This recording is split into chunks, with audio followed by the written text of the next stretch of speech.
Good afternoon, everybody. We're going to get started pretty shortly. Just give a few seconds for folks to enter the room.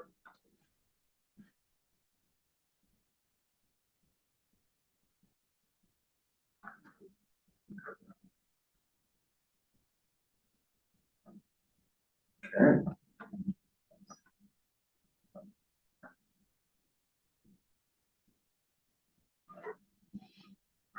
All right, so I think we're going to go ahead and get started. Good afternoon, everyone. Thank you for joining us here this afternoon. My name is Reginald Parson, and I'm the Deputy Director with the Maine Paid Family and Medical Leave Program. And on behalf of the Maine Paid Family and Medical Leave Program, I welcome you to today's webinar in collaboration with the National Federation of Independent Businesses in Maine. Today's event will be recorded and posted on the department's webpage on Paid Family and Medical Leave. On the call with me is Luke Monahan, Director of the program, Sarah Bryden, our PFML Claims Administration Division Director, and Sophia Khalid, our PFML Policy and Outreach Specialist. I would also like to recognize any members of the Maine Paid Family and Medical Leave Benefits Authority who may be in attendance. Next, I would like to take this time to thank the National Federation of Independent Businesses in Maine for being a partner and working with us to host this webinar. Today, the program will provide a brief overview of the PFML program with a focus on benefits that will be led by Sarah Bright. After the overview, we will answer questions. If you have a question as you're listening to the presentation, please put your question in the chat. And with that, I will go ahead and turn it over to Sarah. Thank you, Reggie. As Reggie mentioned, my name is Sarah Bryden. I am the Claims Administration Division Director at the Maine Paid Family and Medical Leave Bureau. I'm so excited to walk through the next 60 minutes with you folks and talk about the program. As many of you know, benefits are going to begin on May 1st of 2026. And this is going to be a high-level conversation. Some of it might be refresher for some of the concepts. We've been doing education and outreach, and up to this point, we've been talking mostly about contributions and premiums and those sorts of things. And now we're going to be moving and pivoting into talking a little bit more about benefits. Here's a quick slide to let you know what to expect over the next 60 minutes in terms of topics that we're going to cover at a high level. First, we're going to talk about Maine PFML, the basics, who's covered, what leave reasons can somebody take time away from work for, and how much time employees can take. Second, we're going to be talking about Aflac. And Aflac is the company that the Maine Department of Labor has hired to serve as the Paid Family and Medical Leave Administrator. So they're going to be administering the program on behalf of the state. So within that conversation about Aflac, we're going to be talking about how employees will apply, a brief overview of what Aflac's review process and benefit calculation process is going to look like, and what employers need to know about all of that. And then third, we're going to do a quick summary of some tips, tricks, and best practice recommendations that will hopefully be helpful from an employer perspective. So that's a bit of an overview of what we're going to be covering today.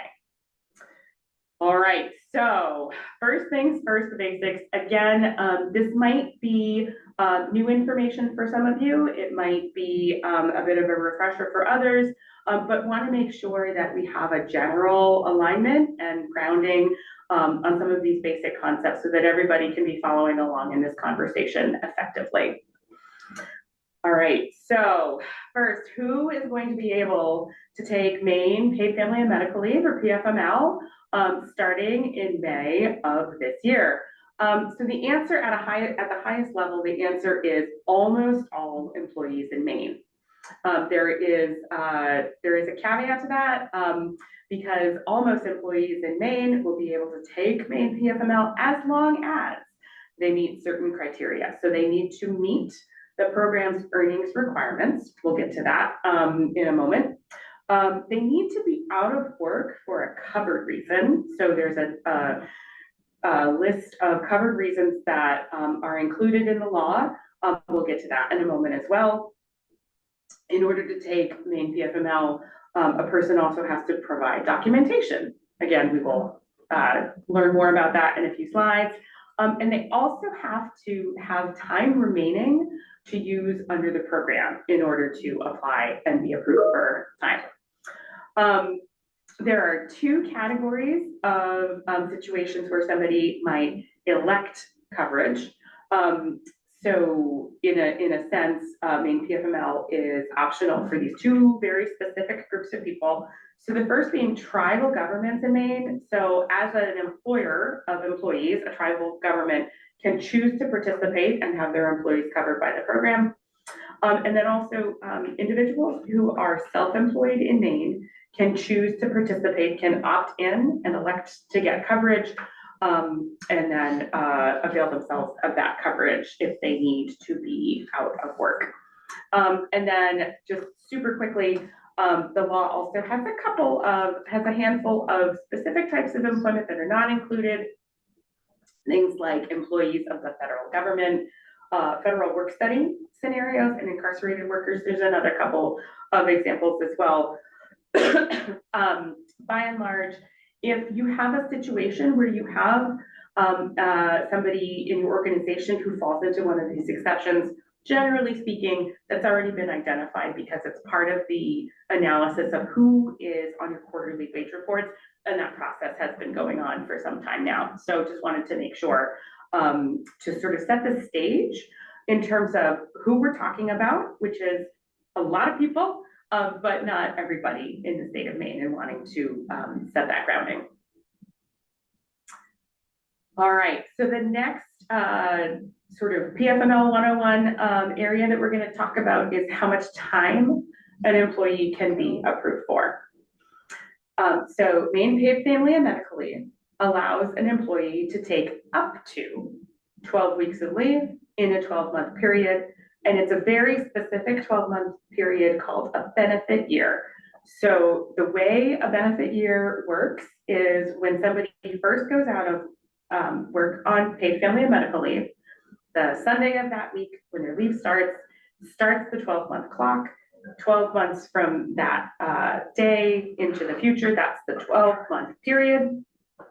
Within that 12-month period, that's the period of time within which an employee can take up to 12 weeks of Maine paid family and medical leave. Up to is a very, very important set of words here, because just because somebody is entitled to take up to 12 weeks of leave does not necessarily mean that they're going to take 12 weeks of leave. As we are looking at other states, experiences in other states, and statistically how paid family and medical leave functionally happens, it is not the case that all or even most employees take a full 12 weeks of leave that they're entitled to, or a full whatever the entitlement happens to be in their state. Generally speaking, leave to bond with a new child will be the type of leave that is most likely to go up to the 12 weeks, but there are other leave reasons that statistically are much less likely to be that amount of time. That being said, up to 12 weeks of leave, I want to make sure everybody's aware that that does not have to be taken all at once. It can be taken in chunks of time. It can be taken intermittently, on a continuous basis, or as a reduced schedule. So intermittently would be if somebody has a particular leave reason that requires them to miss some time from work periodically. It's not really necessarily going to be easy to account for or schedule. Reduced schedule is a slightly different variation on that.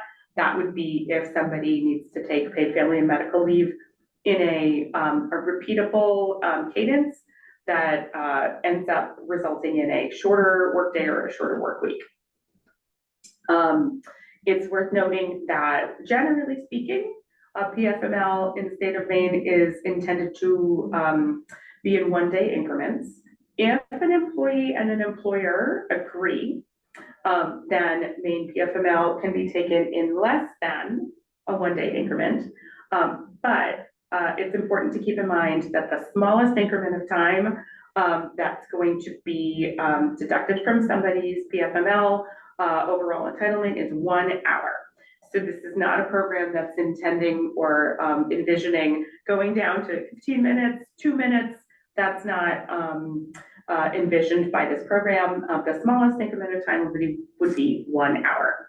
The other important concept to make sure that everybody's aware of is the intention that Maine paid family and medical leave will run concurrently with other leave entitlements under the law. So federal FMLA, Maine FMLA, both of those existing programs that currently apply to many employers in the state of Maine, but not all. The intention is for those programs to all run concurrently as often as possible.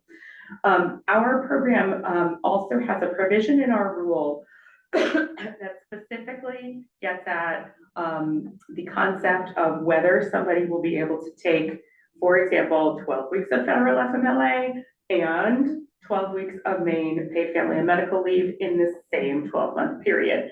And again, the intent is for those things to run concurrently and not to run separately.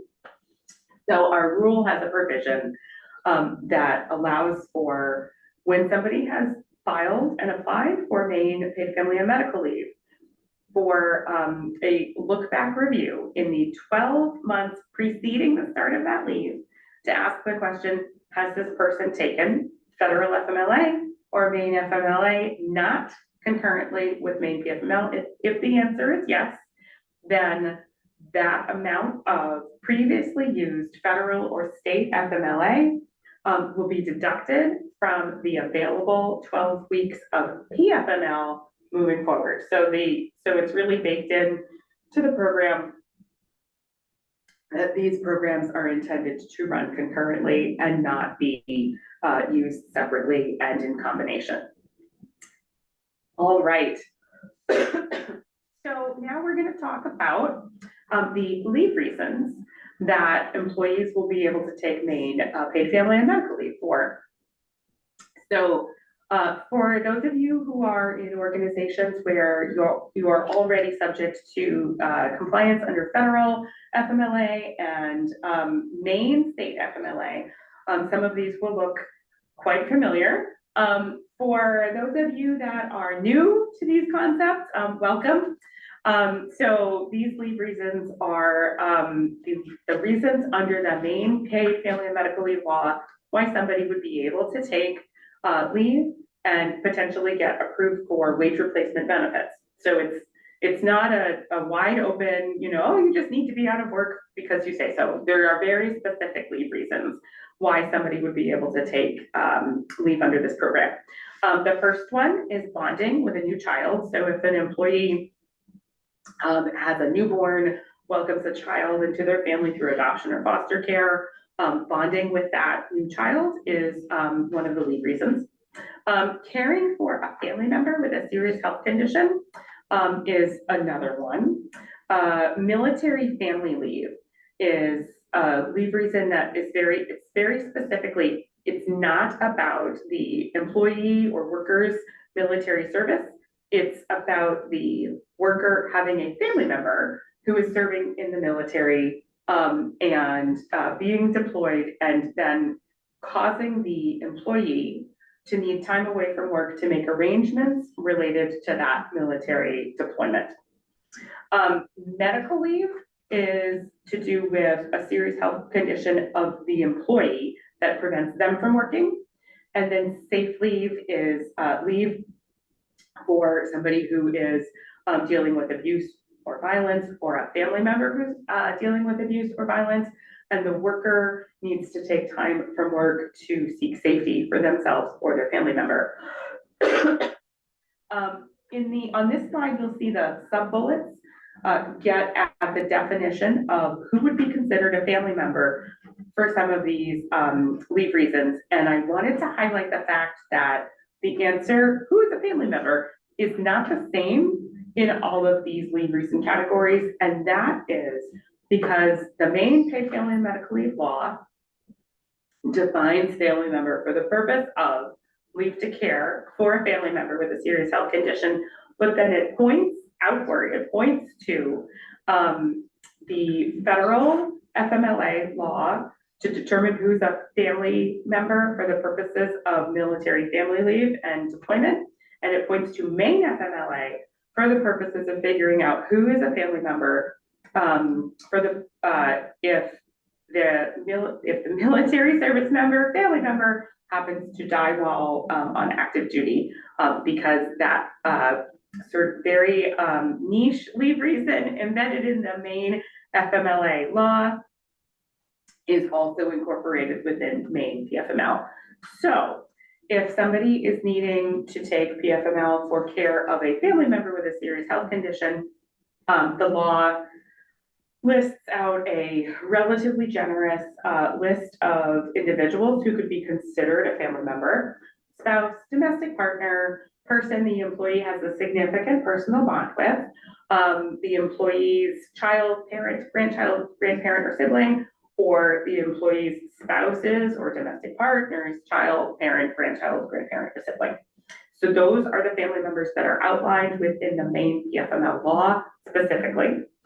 And then talking about the military family leave component, where it's the employee's family member in the military being deployed, that's a reference out to the federal FMLA. And that family member list is defined as, it would have to be the employee's spouse, child, or parent who's in the military. And then if a Maine worker is taking PFML because they've had a family member die while on active duty, that points out to Maine FMLA, where the list of family members included in that would be their spouse, domestic partner, parent, sibling, or child. So a somewhat complex legal landscape, but wanted to share an overview of the reasons why somebody might be taking this leave. Okay, so we've covered the basics, and now we are going to talk a little bit more about Aflac. Again, Aflac is the company that the Bureau of Paid Family and Medical Leave within the Maine Department of Labor. Aflac is the company that we have hired to serve as the administrator of this program. So when an employee, when an employee has a need to be out of work for one of the reasons that we just talked about, they will go to Aflac to submit their application for Maine Paid Family and Medical Leave. And specifically, Aflac is the administrator for the public plan. So if an employer has an approved private plan substitution, then it's the employer's job to make sure that all employees working for their company are aware of which administrator, which insurance company, which venue that private plan is going to be administered by, and where employees need to go for that purpose. But here we're talking about the public plan. And for that, the answer is that employees will contact Aflac. So Aflac is going to have a portal available. It's not live yet, it's still February. And as I stated, the program is going to open up benefits May 1st of this year. But so for now, we're talking a little bit into the future. But again, wanted to make sure to start having these conversations. So maine.gov/paid leave is your go-to starting point for the link to that Aflac portal once it goes live. It's also, even today, it's a great place to go as an employer to go and get our sample employee notice forms. So as an employer, if you go to maine.gov/paid leave, and you go to the Employer Resources tab, you'll find sample employee notice forms. So there's one for the public plan and there's one for private plans. And this is a mechanism that you can use to let your employees know, here's where you need to go if and when you ever need to apply for Maine PFML. It is a statutory requirement that you give this or a similar notice form to employees within 30 days of hire. By all means, give it to everybody, even if they've been on the payroll for a while, but wanted to make sure that you have access to that information. So employees will be going to Aflac to submit their official application for Maine PFML. They also are expected to tell employers when they need to be out. So sometimes this will be an absence that an employee knows about far in advance. You know, a lot of new parents are going to know far in advance that they're going to need to be out to bond with a new child. In those sorts of situations, it's expected that employees notify employers relatively far in advance. 30 days is considered reasonable, but we are not envisioning or expecting that employees will just sort of spring this on employers and say, oh, by the way, I'm out next week. That's not the intent at all. Sometimes, though, the need for leave and being out of work, there isn't that much notice for anybody. So if there's an emergency or a sudden necessity, the expectation is that employees notify employers as soon as feasible. And that's envisioned to be in the form of written notice, which could be an email. And it's envisioned that it would include the leave reason, like we just talked about, why somebody needs to request time out of work, and also the timing of the leave, you know, when it's expected to start, how long the person envisions needing to be out of work. So the employee has told their employer and has filed an application with Aflac to get their paid family and medical leave request going. Aflac's first step as the administrator is to ask the question, okay, is this employee eligible? And one of the very first slides in the basics section of this webinar talked about whether the employee has met an earnings requirement. So we're now at this point where we're going to dive into this in a little bit more specificity. So in order to be able to get approved and get wage replacement benefits under Maine paid family and medical leave, they have to be eligible, and that's an earnings requirement. So they have to have earned a certain amount in the state of Maine in a certain time period. And so this is a little bit in the weeds, but I'm going to, go over it so that everybody has a shared understanding. So the certain amount is very specifically 6 times the state average weekly wage, which is a number that gets changed and reported out every year. For 2025, it was $1,198, and it will eventually be updated later in 2026.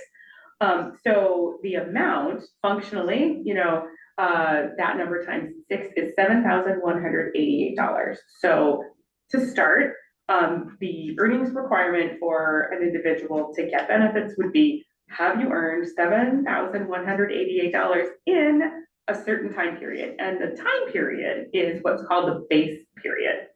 And so it's a mouthful. The first 4 of the last 5 completed calendar quarters. It sounds very convoluted, but there is a reason why it's structured this way. So first of all, the intent behind having 4 calendar quarters functionally a year, that amount of wage data review allows for making sure that somebody has earned money in the state of Maine over a specific time period.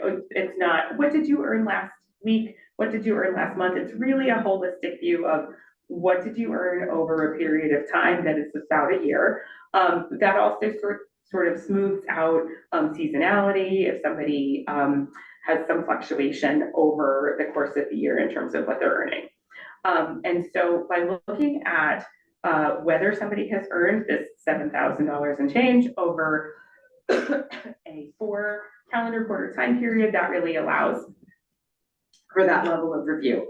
But then it's not just the last 4 calendar quarters, it's the first 4 of the last 5, which again sounds like, what on earth are we doing? But there's a reason for this too. So all of the employers in the state of Maine have been sending in wage reports at the end of every quarter and remitting contributions and all of that. So the fund from which these benefits are going to be paid has been accumulating, but also this wage data has been accumulating. So it will be at the ready for Aflac to leverage when they need to do this review.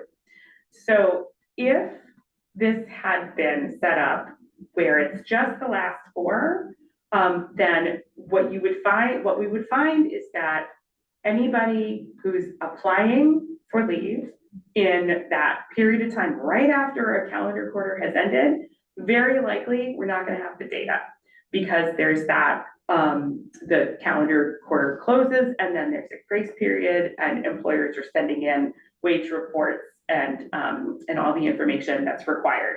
So by having that gap quarter, the most recent quarter is not part of this review. That allows for all of the data to come in and all of these reviews to be done accurately and consistently. So that's why it sounds very convoluted, but that's why it works the way it does.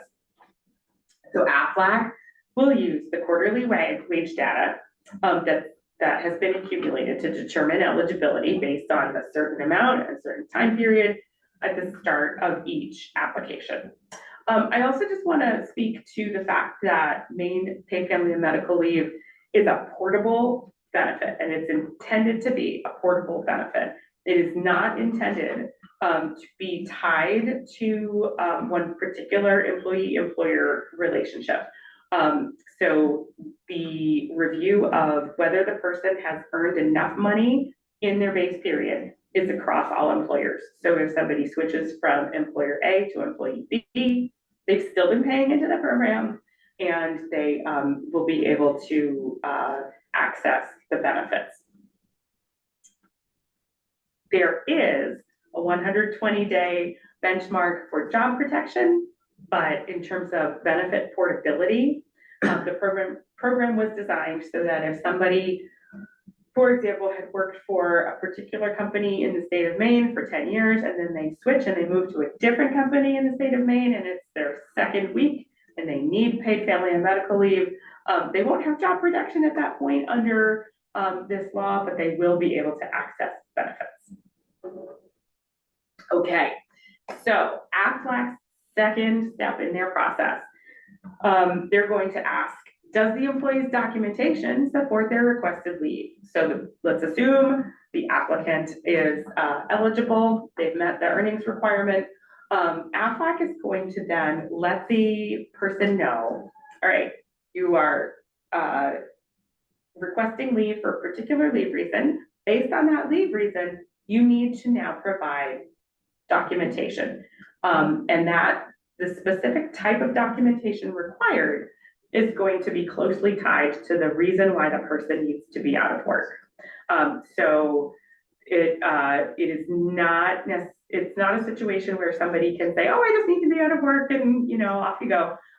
There's a documentation requirement to ensure that the person who's requesting leave needs to be out of work for the reason that they're saying. So, for example, if somebody is taking leave to bond with a new child, they will be expected to send in proof of birth of their child, proof of adoption, or proof of foster care placement.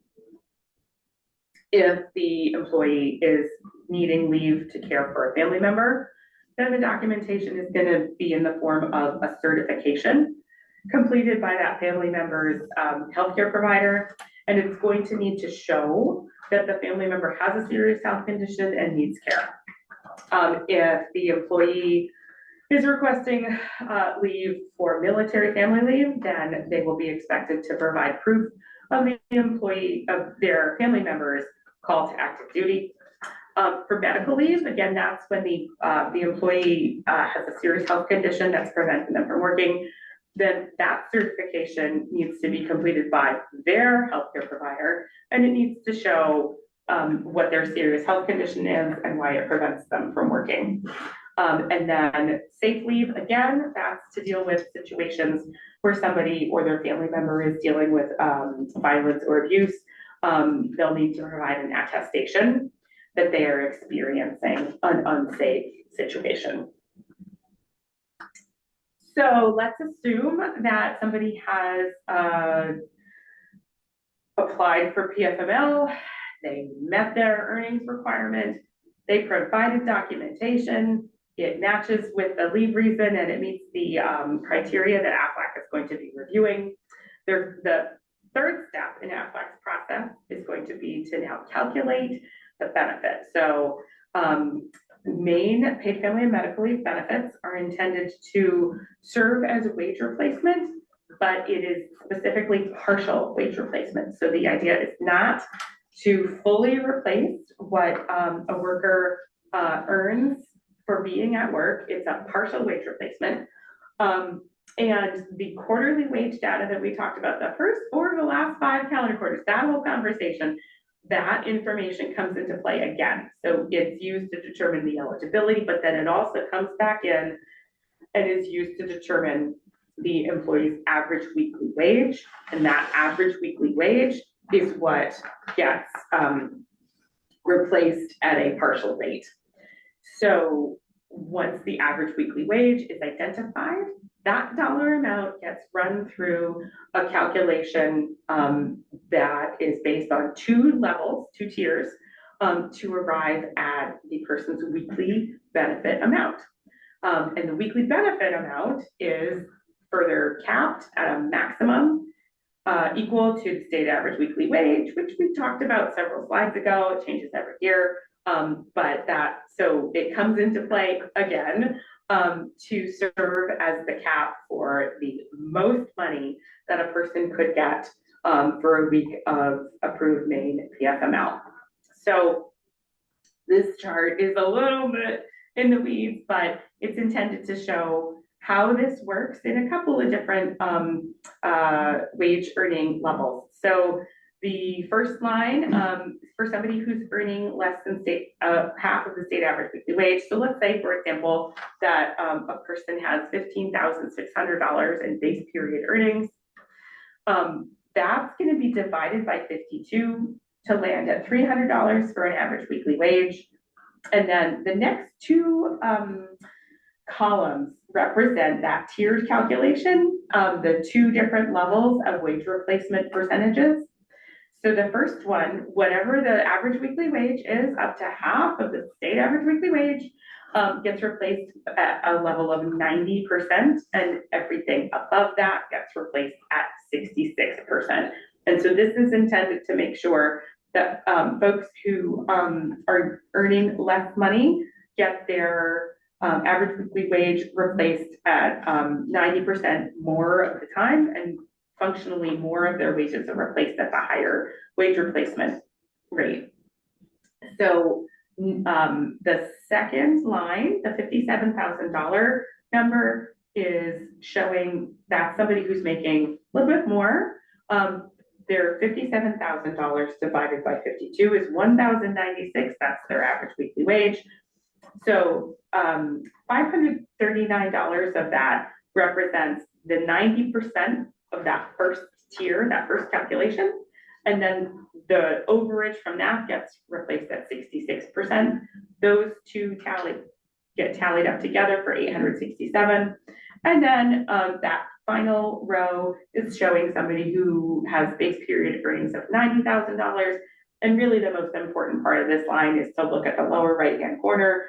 All the math happens and the equation ends up at $1,285, but that number is higher than the state average weekly wage. So the maximum weekly benefit amount is going to get capped at $1,198. So nobody is ever going to get a weekly benefit amount under this program to start that is more than $1,198, no matter how much base period earnings they have. So that was a lot of numbers on one slide. I apologize for that. The next thing I want to talk about is, after all that math happens, there is potentially more math. So there's potentially more ways that the weekly benefit amount might be adjusted by Aflac in their calculation process. So the first reason why that weekly benefit amount result might be adjusted would be proration or a partial week absence. So a partial week absence could look like somebody who needs 4 days off, even though they work 5 days a week. So that would be a partial week. Partial week absences happen a lot if Again, if somebody works Monday through Friday and they take Monday through Friday, also the following Monday through Friday, and then the following week, they just take Monday and Tuesday and they're back at work on Wednesday, the Monday and Tuesday is going to be a partial week. So that gets prorated. And it's a matter of looking at how much was the person supposed to be at work based on their schedule. So in that example, Monday through Friday, 5 days a week, 8 hours a day.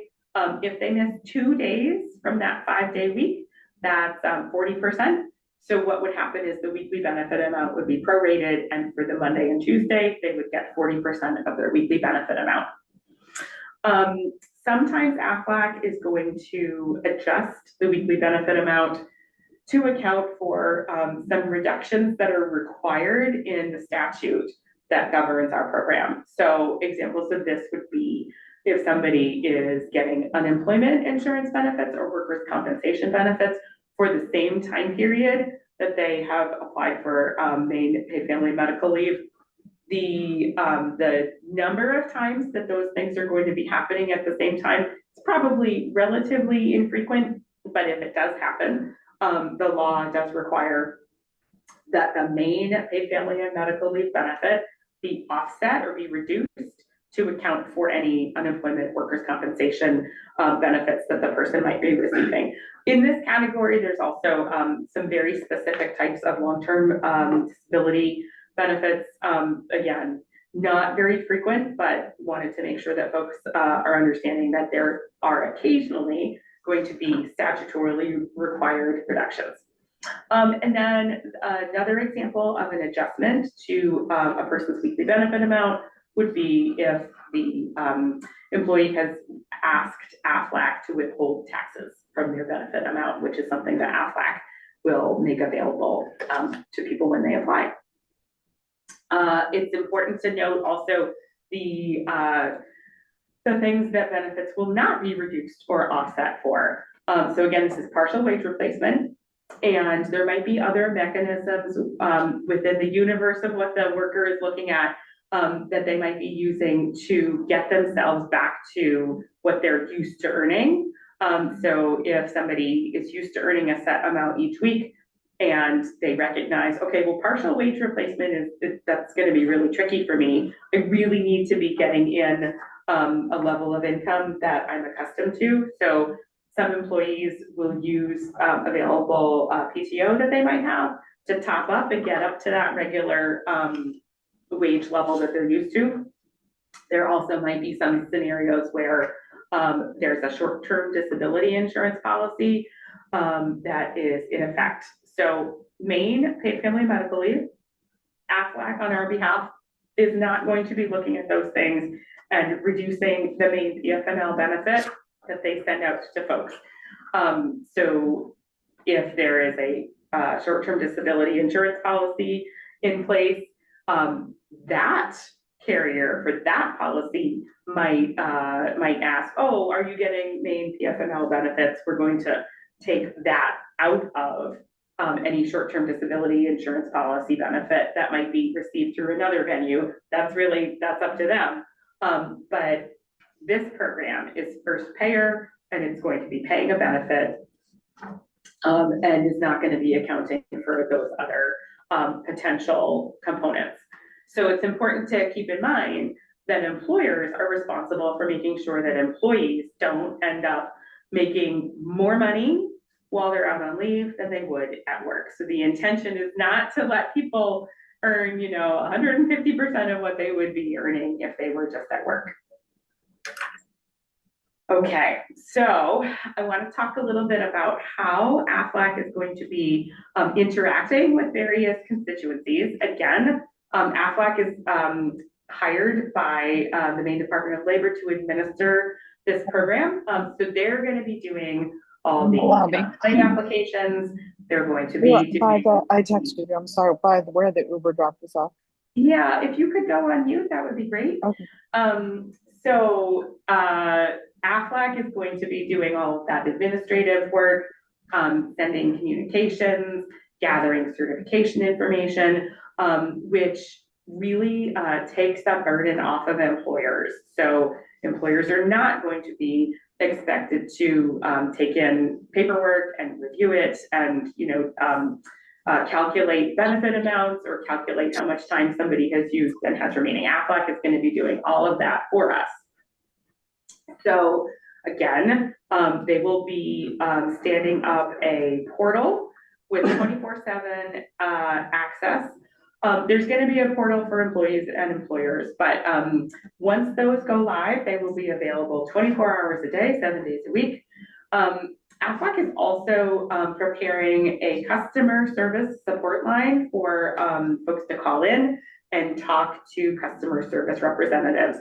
And that's going to be available Monday through Friday, 8 a.m. to 5 p.m. Eastern. So Sounds good.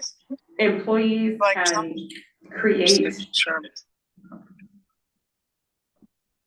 All right, so employees can create claims, apply for leave, add time to a claim. So that would be, for example, if somebody needs to extend a request, or if somebody has an intermittent leave that's already been submitted, and they then need to say, okay, I have this intermittent leave, it's certified, and for example, if it's for migraines, it might be a standing, approval to take 1 day every 2 weeks for a migraine. So adding time to a claim in that scenario would be the person going in and saying, oh, yesterday I was out of work because I had a migraine.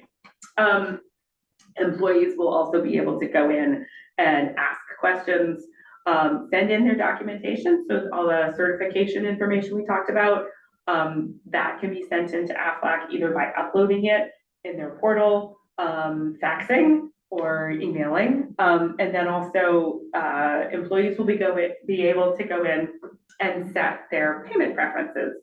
So assuming somebody has a Maine PFML claim that gets approved and they're going to be getting benefits, those benefits will be paid out most often by direct deposit. So the applicant will give Aflac their direct deposit information. Aflac will process that on a weekly basis. If somebody doesn't have a bank account, Aflac will use an alternative benefit payment approach of putting funds on a prepaid debit MasterCard. So if somebody, for example, applied for PFML, didn't have their bank account information handy, and is going down the path towards a prepaid debit MasterCard, and they change their mind, or they want to move to direct deposit, they would be able to go onto this employee portal and change their payment preferences for any benefits that they might be entitled to receive. Employees will also be able to view correspondence. So that's things like, a letter from Aflac indicating you are eligible, here's your paperwork that needs to get filled out, you are approved, we need more information, those sorts of communication correspondence items will be viewable in the employee portal 24/7. And then also employees will be able to go in and change their communication preferences. So that's things like, I would like a text notification when I have something to read, things like that. So as I briefly mentioned, Aflac is also going to have an employer portal for situations where an employer and Aflac need to communicate. Again, this is going to be less intensive. So Aflac and employees, really intensive communication and interaction for somebody who does need leave. Employers are not going to be doing as much, in terms of paperwork and, certification information and all that. But there is some level of interaction and communication that may need to happen. So it's also really important that everybody is aware of how employers are going to log into the Aflac employer portal. So there is no additional login password, login credentials. It's going to be a seamless login experience off of the existing Maine paid leave contributions portal. So employers in the state of Maine are largely very familiar with the Maine paid leave portal for contributions. So you have your access credentials, you have your passwords, all that all ready to go, fantastic. So once the Aflac employer portal is live, what will happen is employers will log into the existing Maine paid leave portal and click a link and be navigated into the Aflac benefits portal. So we're using single sign-on technology to leverage those credentials and the validation that happens when you first enter the Maine paid leave portal, and leverage that to get you into the Aflac benefits portal. So it's intended to be a very seamless, very easy process to get from the first portal into the Aflac benefits portal in the event that one of your employees has requested leave. So the reasons why you might need to go in would be if somebody from your company has requested Maine PFML, you want to see what claims have been submitted, you want to see the leave reason and the requested dates, track claim status, is their claim pending, approved, denied, or canceled? And also at the beginning of each paid family and medical leave claim, Aflac will send a notification to the employer and say, hey, heads up, this person has requested leave. There's an employer verification form, which will give employers the opportunity to validate, yes, this person has said this is their work schedule. Yes, that's correct. If there are any scenarios where an employer might want to provide some information, oh, actually they work a different schedule, or, oh, actually, you know, we're on a private plan, those sorts of things. It's a mechanism for employers to provide that information that Aflac might need to administer that claim as accurately as possible. So you'll see the big rectangle that says claim contact and login access. These are two really important concepts related to how employers are going to interact with Aflac. So the claim contact is very specifically, and you might have seen emails about this already, so hopefully this is a bit of a refresher for some of you. The claim contact is very specifically the email address where Aflac is going to send those notifications. So somebody files a claim, Aflac sends an email, heads up, this person filed a claim. It's going to go to the email address that the employer company has designated as their claim contact. And if you did see that email that we sent out, then you'll know that the way you designate the claim contact email address is you do that within the Maine paid leave portal. So the existing portal that you already have access to, you can go in there and say, for our company, we want the claim contact to be this email address. You can choose one. It needs to be one claim contact email address per company. So then separately, the login access that I talked about a moment ago in terms of going into the Maine paid leave portal for contributions, and then navigating through there to the Aflac benefits portal. If there's anybody in your company that does not yet have access to get into the Maine paid leave contributions portal, but you think they're going to need to go into the Aflac benefits portal, what you should do is you should add them as a secondary login on the Maine paid leave contributions portal so that they'll be able to get in and then navigate over to the Aflac benefits portal when that's live. And so for that login access side of the house, you can set up as many of those login accounts as your company might need. It's credentials to get into both.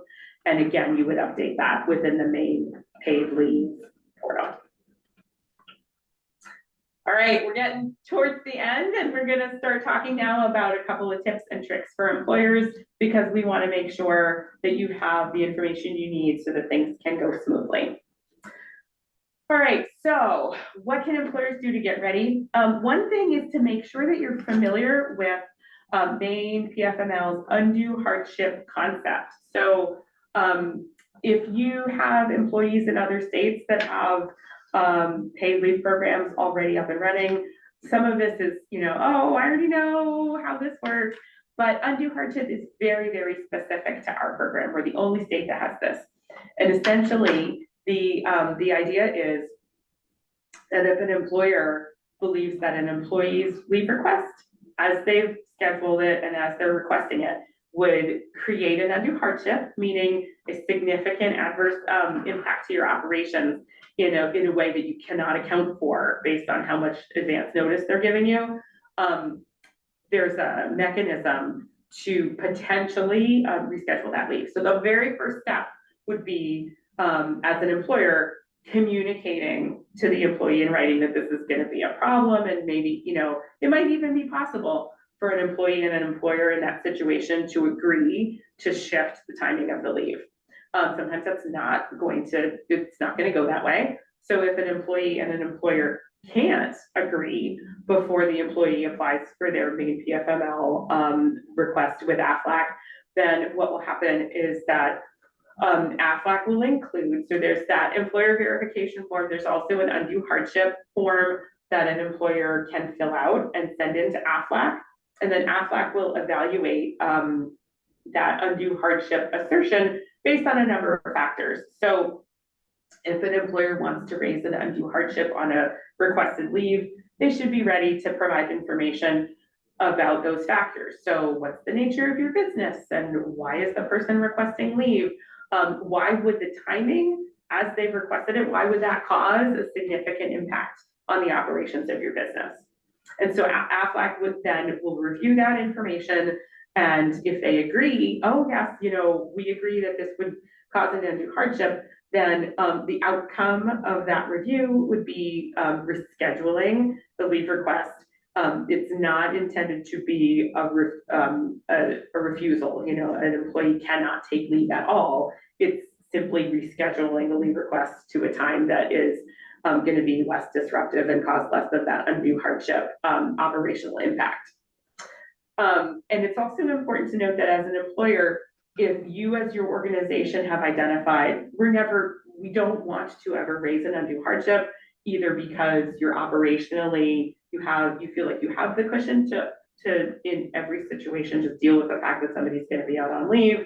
If you want to cut down on the paperwork aspect of that and have your employees' claims run as fast as they can rather than waiting for that additional undue hardship paperwork.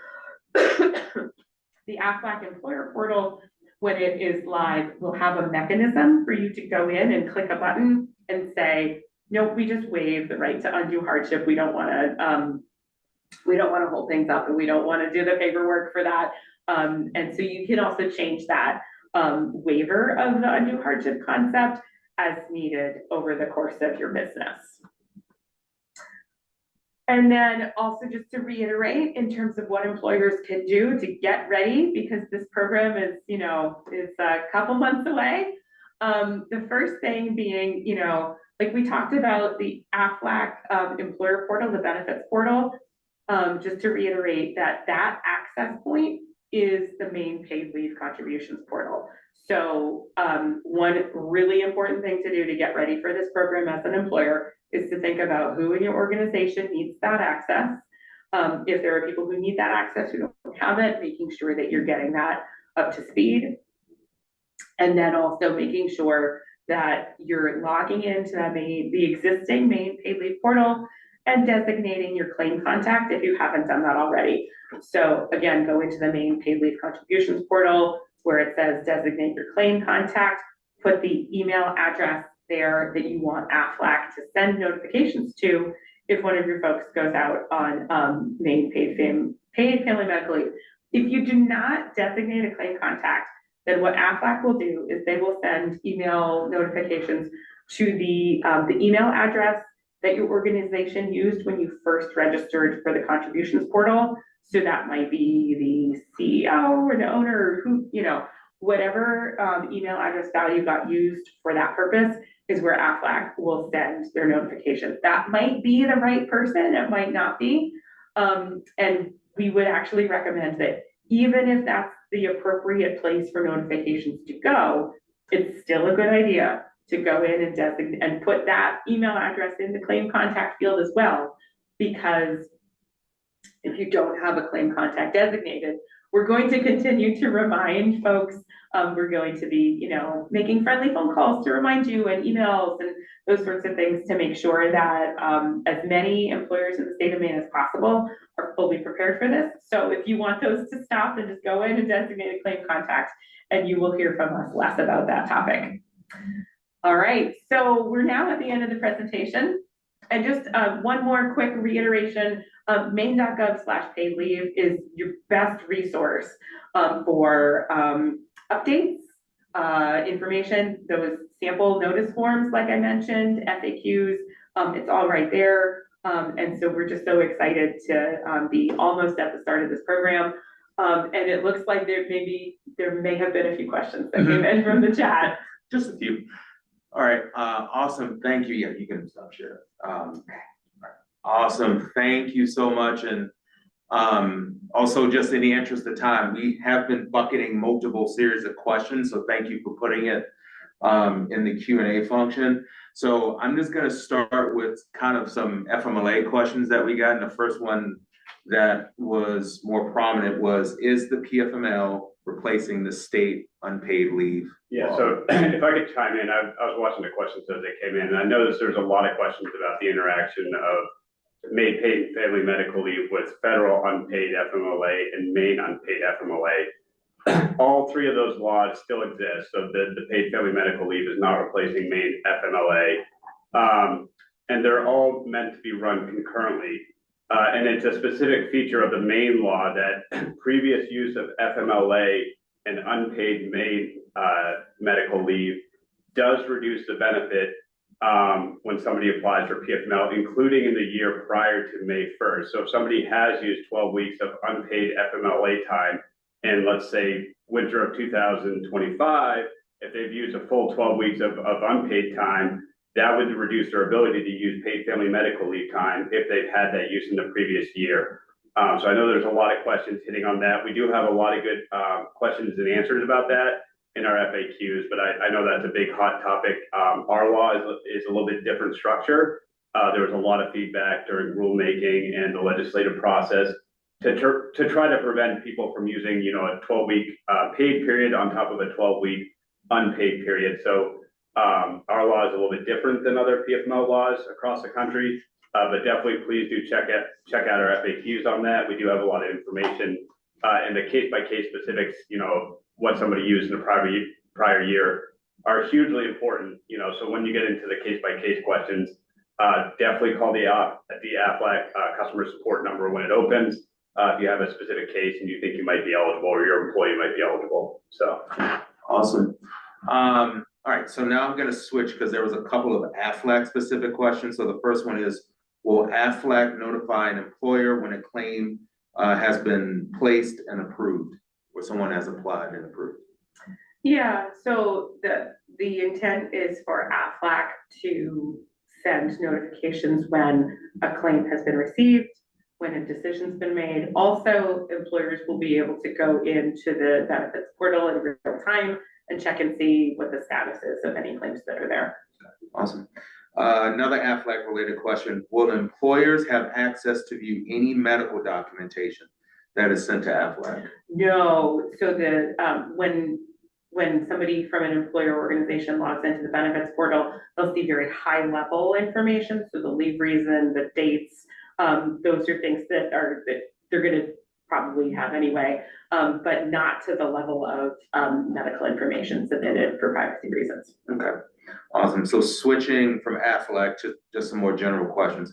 If a person's on workers' comp, so workers' compensation, can he also apply for PFML?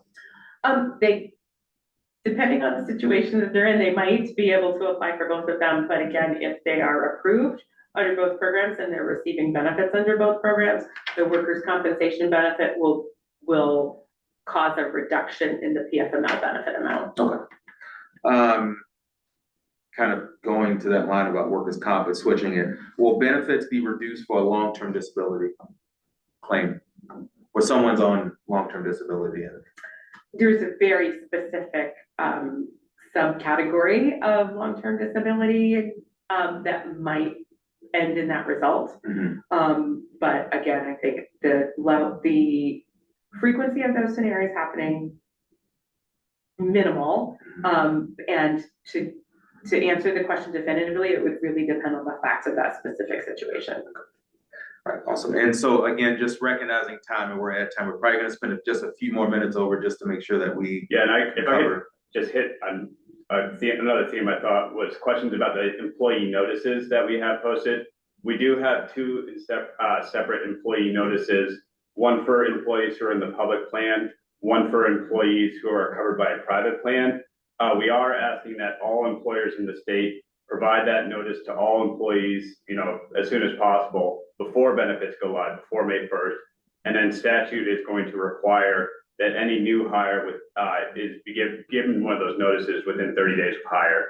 And partially that's to make your employees aware of the program, but also I think equally important is to make your employees aware if they're covered under the state plan or a private plan if you have a substitution, so that they're applying to the right place. And we don't want, people covered in a private plan to apply to Aflac and get a denial and hold up their claim. We want to make sure people are applying to the right place come May 1st. So we are asking the employers to go online to our employee notices and to get those to all employees as soon as possible, and definitely before May 1st, and then all new hires within 30 days. Okay.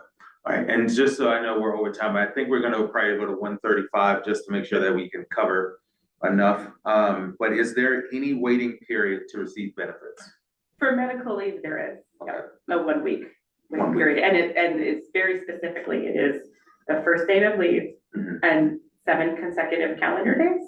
So if that is, for example, if somebody requests, I need 3 weeks to recover from surgery, the first 7 calendar days will not be payable for benefits. But if somebody is requesting intermittent leave, I have migraines, the first day that they're out is day 1, and then we're 7. So even if you're not out of work all those 7 days, that still remains the waiting period. If you then have a migraine 3 weeks following, that's payable. Okay. Awesome. Okay. Another Aflac question. Does Aflac take care of the benefit calculation? Yes. Okay. Does the certification forms come from the employer or from Aflac when someone applies? From Aflac, and also in another conversation I heard a question about whether the forms will be available, like blank forms, just go and download them yourself. And the answer is no. And one of the reasons for that there's a few reasons, including making sure that, we don't have a lot of bad actors, just trying to steal people's identities. But also the Aflac process is predicated on once somebody files their application, they're in their system with a case number, and then the forms that get sent to that person have a barcode, and it ties, so when it comes back in, it just efficiently and quickly and effectively goes right to the correct place. So there's less room for error. Okay. All right, which I think covers this other question about who the documentation goes to. But we did get a couple of questions about the base period. So does an employee have to have reported wages from all 4 quarters of the base period or just 2? So within those 4 quarters, as long as it adds up to at least that $7,188. So if somebody had 1 quarter of $10,000, they check the box. Okay, perfect. How is a significant personal bond determined? Yeah, so that's a sort of totality of the circumstances analysis, and folks can certainly go to maine.gov/paid leave and check out the FAQs and the rule, but generally speaking, it's a matter of looking at whether is this person somebody who would expect you to care for them and vice versa. Do you share a residence? Do you share finances? Things like that. Okay, awesome. Kind of more general, are remote employees eligible? And what specifically about companies with a headquarters out of state but have Maine-based location? I'll take that one. So there is a good couple FAQs in our employer FAQs about the locality of work and where the work is performed. And the easiest test we have of if somebody is covered under Maine law is who do you pay unemployment insurance to as an employer? If it's the state of Maine, they're covered for us. If it's to another state, they're usually an employee of that state. So there are very specific rules. We have a 4-pronged test of locality of who is covered as a Maine worker. But definitely check out our employer FAQs on that one. Okay. And then the last question, and also we also have employer and employee-based FAQs that are also online. So it might be great to review some of those FAQs as I see some of the questions kind of hit to that. But the last question is, does Aflac need to meet any IT personal data and security question or compliance. Oh, absolutely. Any vendor that is hired by the state of Maine has rigorous security protocols and accessibility protocols.